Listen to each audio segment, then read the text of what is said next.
Comment convaincre les jeunes Vénézuéliens d'aller voter quand on sait que parmi eux, près d'1 sur 2 ne désire qu'une seule chose, quitter le pays?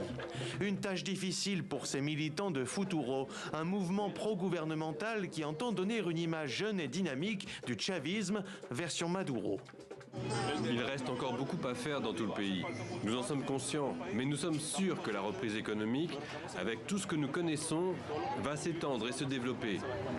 C'est oublier un peu vite qu'en 7 ans, l'économie s'est contractée de 80% et que 4 années consécutives d'hyperinflation ont eu raison des espoirs de toute une génération, les moins de 25 ans qui n'ont connu que la crise. En réalité, je n'ai pas beaucoup d'espoir. Je me suis inscrite sur les listes électorales parce que c'est mon devoir de le faire et on m'a poussée à le faire. Mais je pense que le vote en lui-même n'est pas suffisant, étant donné le contexte dans lequel nous vivons. Nous devons faire plus d'efforts pour vaincre la dictature. Il ne s'agit pas seulement d'aller aux urnes. Historiquement, leur participation aux élections est plus faible que le reste de la population, mais d'après les sondages, 60% des 18-29 ans devraient aller voter. Que l'opposition gagne ou non, nous pensons, ce n'est pas grave. Nous ferons tout ce qui est en notre pouvoir. Nous devons descendre dans la rue? Alors nous descendrons dans la rue. Cela n'a pas d'importance.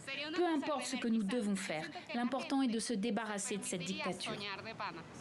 En une décennie, la crise a poussé plus de 7,5 millions de Vénézuéliens à quitter le pays. Et selon une étude, 18% de la population restante envisage très sérieusement de faire de même dans les 6 mois si Nicolás Maduro reste au pouvoir.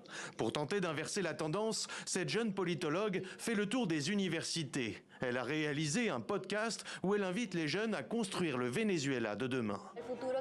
Il y avait cette femme qui vivait en Argentine depuis 7 ou 8 ans et qui m'a dit qu'elle ne s'était jamais sentie à sa place là-bas. Elle m'a dit qu'elle avait écouté mon podcast et qu'elle avait réalisé pouvoir envisager de revenir au Venezuela et voter si elle en avait la possibilité.